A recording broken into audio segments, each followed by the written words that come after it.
राज्यात पुढील 5 दिवस अनेक ठिकाणी पावसाचा अंदाज व्यक्त करण्यात आलाय। राज्यातील बहुतांशी जिल्ह्यांमध्ये काही ठिकाणी वादळी पावसाची शक्यता आहे, तर काही ठिकाणी गारपिटीचाही अंदाज व्यक्त करण्यात आलाय। आज सांगली, सोलापूर, नांदेड, परभणी आणि हिंगोली या जिल्ह्यात काही ठिकाणी वादळी पावसासह गारपिटीचा अंदाज देण्यात आला।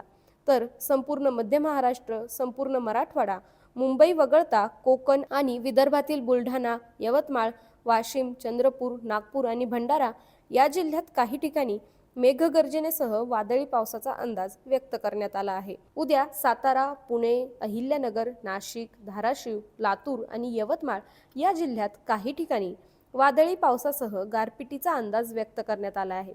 तर संपूर्ण कोकण, संपूर्ण मध्य महाराष्ट्र, संपूर्ण विदर्भ आणि संपूर्ण मराठवाड्यात काही ठिकाणी वादळी पावसाचा अंदाज देण्यात आला।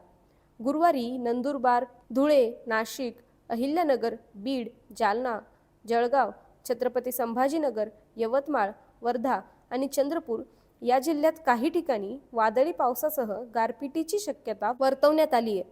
तसंच कोकण, मध्य महाराष्ट्र, मराठवाडा आणि विदर्भातील सर्वच जिल्ह्यांमध्ये काही ठिकाणी वादळी पावसाचा अंदाज व्यक्त करण्यात आला आहे।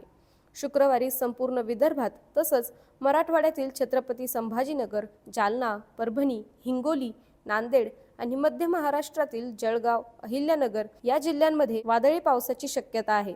तर मराठवाडा आणि मध्य महाराष्ट्रातील इतर जिल्ह्यांमध्ये काही ठिकाणी हलक्या पावसाचा अंदाज व्यक्त करण्यात आला आहे। शनिवारी जळगाव, छत्रपती संभाजीनगर, जालना, बुलढाणा, अकोला, वाशिम आणि यवतमाळ या जिल्ह्यात काही ठिकाणी वादळी पावसाचा अंदाज आहे।